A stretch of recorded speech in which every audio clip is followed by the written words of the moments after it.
दोस्तों नमस्कार, मैं Ravishankar, business and career coach. आज की इस वीडियो में मैं आपसे बात करने वाला हूं मार्केटिंग प्रोडक्टिविटी के बारे में कि आप जो भी पैसा मार्केट में लगा रहे हैं, आप टीवी में लगा रहे हैं, प्रिंट में लगा रहे हैं, डिजिटल एडवर्टाइजिंग कर रहे हैं, लेकिन उसके अकॉर्डिंग आपको रिजल्ट नहीं मिल पा रहा है। तो इस वीडियो को बहुत ध्यान से देखिएगा कि जो आप पैसा मार्केट में लगा रहे हैं कस्टमर को लाने के लिए या अलग अलग प्रकार से मार्केटिंग कर रहे हैं अपने रेवेन्यू को बढ़ाने के लिए, बिजनेस को जनरेट करने के लिए, तो इस वीडियो में आपको वहाँ गैप पता चलेगा कि जो आप मार्केट में पैसा लगा रहे हैं अगर उसके अकॉर्डिंग रिजल्ट नहीं मिल पा रहा है तो वह आपको गैप पता चलेगा कि कहाँ पे गलती हो रही है, आपको कहाँ पर काम करने की जरूरत है और किस प्रकार से काम करने की जरूरत है। इस वीडियो में मैं आपको जो फार्मूले के तौर पर समझाने वाला हूँ वो फार्मूला है 5A फ्रेमवर्क के माध्यम से। तो आपको स्टेप बाय स्टेप समझ में आ जाएगा, क्योंकि जब तक उसको आइडेंटिफाई नहीं करेंगे, जब तक आपको चीजों को सेपरेट नहीं करेंगे और सेपरेट करके हर चीज को समझना पड़ता है डिटेल में, तो मैं आपको वही चीज डिटेल में समझाने वाला हूँ इस वीडियो में। तो चलिए वीडियो को शुरुआत करते हैं। शुरू करने से पहले यदि आप चैनल पर नए हैं तो चैनल को लाइक और सब्सक्राइब जरूर करिए। आपको इसी तरीके से बिजनेस के रिगार्डिंग आपको इस चैनल पर वीडियो मिलती रहेगी। मार्केटिंग प्रोडक्टिविटी को समझने से पहले आपको दो चीजों को समझना पड़ेगा। पहला होता है परचेस एक्शन रेशो, दूसरा होता है brand advocacy ratio. Purchase action ratio का मतलब क्या होता है कि कितने % है कस्टमर जो आपके प्रोडक्ट को परचेस करते हैं। इसका जो निकालने का फॉर्मूला होता है कि brand awareness minus brand purchase is equal to purchase action ratio. मतलब क्या है कि मान लीजिए आपके प्रोडक्ट सर्विसेज को 1 लाख लोग जानते हैं, लेकिन उसमें से 5000 लोग आपके प्रोडक्ट को परचेस करते हैं, तो यहाँ पर जो आपका परचेस एक्शन रेशो निकल कर आता है लगभग 5% निकल कर आता है। इसी प्रकार से अगर अपना ब्रांड एडवोकेसी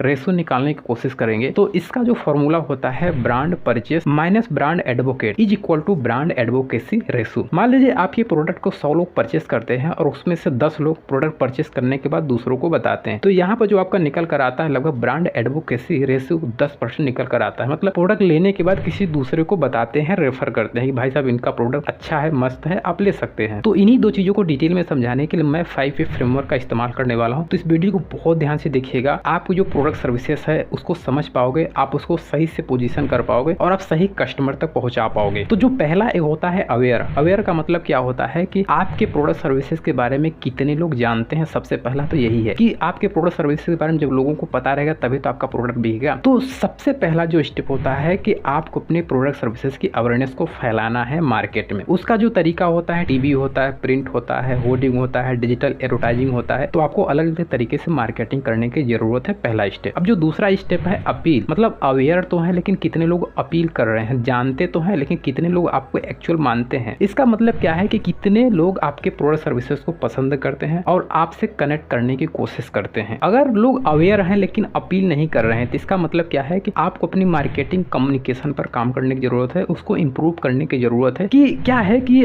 कस्टमर को कंफ्यूज है कि भाई साहब आप क्या प्रोडक्ट बेच रहे हैं और किस प्रॉब्लम का सॉल्यूशन आप दे रहे हैं जिसकी वजह से मैं आपका प्रोडक्ट परचेस करूं। तो आपको एग्जैक्ट मार्केटिंग कम्युनिकेशन, आपको कैंपेन बनाना पड़ेगा और एग्जैक्ट कस्टमर को टारगेट करना पड़ेगा। तो आपको अपील यहाँ से करनी है, इस प्रकार से अपील करना है। चलिए मान लीजिए आपने अपील पर भी आपने 100 में से 100 नंबर ला लिया है। अब इसी के साथ आ जाइए आस पे। आस का मतलब क्या होता है? अपील। लोग मान तो रहे हैं लेकिन कितने लोग मांग रहे हैं प्रोडक्ट की भैया मुझे प्रोडक्ट चाहिए। चाहिए का मतलब क्या होता है कि इसका जो सिग्नल होता है कि आपसे आपके प्रोडक्ट सर्विसेज के बारे में उसकी प्राइसिंग को पूछते हैं, आपसे कॉल करते हैं, आपके लैंडिंग पेज पर जा रहे हैं, आपके रिटेल शॉप पर जा रहे हैं, आपसे प्रोडक्ट परचेस करने की कोशिश कर रहे हैं। लेकिन अगर लोग अपील कर रहे हैं लेकिन आस्क नहीं कर रहे हैं, पूछ नहीं रहे हैं, तो इसका मतलब क्या है? इस स्टेज पर आपको जो करने की जरूरत है, आपको अपने कंटेंट मार्केटिंग पर काम करने की जरूरत है, आपको इन्फोग्राफिक्स अपने ब्रांड के बारे में बताने की जरूरत है, आपको डिजिटल मार्केटिंग करने की जरूरत है, आपको कुछ फ्री वीडियो उनको देनी चाहिए। यहाँ पर कस्टमर को अट्रैक्ट करने के लिए आप कुछ फ्री सोल्यूशन दे सकते हैं जिसकी वजह से कस्टमर आपके प्रोडक्ट सर्विसेज को लेकर के वो आकर्षित होगा आपके लिए। या हो सकता है कि उसे आप फर्स्ट सर्विस फ्री दे सकते हैं।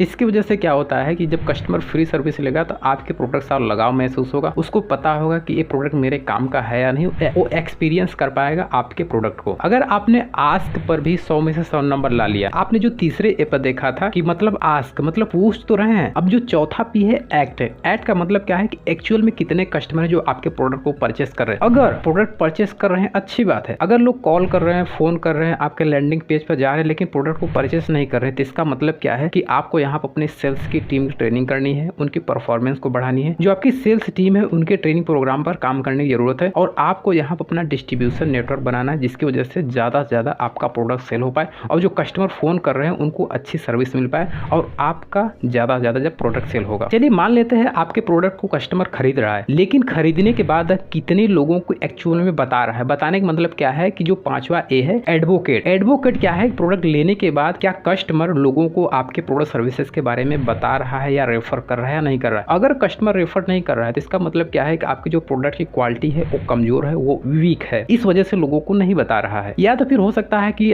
या फिर हो सकता है रेफरल के लिए आप उसे कोई लॉयल्टी प्रोग्राम दे सकते हैं या रेफरल प्रोग्राम दे सकते हैं, जिससे क्या होगा कि नए कस्टमर आपका अट्रैक्ट होकर आएंगे। तो दोस्तों मैं आपको बहुत ही आसान भाषा में समझाने की कोशिश किया है कि आपको अपनी मार्केटिंग प्रोडक्टिविटी को कैसे बढ़ाना है। फिर भी अगर आपको कोई सवाल है, इसको इंप्लीमेंट करने में कोई दिक्कत होती है तो आप मुझे कमेंट बॉक्स में बता सकते हैं। तो अगर मैं समरी के रूप में बात करूं आपसे, मैंने अभी तक आपको क्या क्या बताया है कि आपको मैंने परचेज सेक्शन रेशियो कैसे निकालना है उसके बारे में बताया है, ब्रांड एडवोकेसी रेशियो कैसे निकालना है उसके बारे में बताया है, फिर aware, appeal, ask, act, advocate. तो फाइनली इन चीजों को सही से स्टेप बाय स्टेप करके अपने बिजनेस में अप्लाई करोगे तो आप डेफिनेटली आप जितना मार्केटिंग में बजट लगा रहे हैं उसी बजट में आप 2 गुना 3 गुना भी आप अपना रेवेन्यू जनरेट कर पाएंगे। तो अभी तक के इस वीडियो में इतना ही, मिलते हैं अगले वीडियो में। चैनल को सब्सक्राइब जरूर करिएगा, आपको इसी तरीके से बिजनेस की रिगार्डिंग इस चैनल पर वीडियो मिलती रहेगी। हमारे साथ जुड़े रहने के लिए, इस वीडियो को पूरा देखने के लिए आप सभी का बहुत बहुत धन्यवाद। Thank you so much.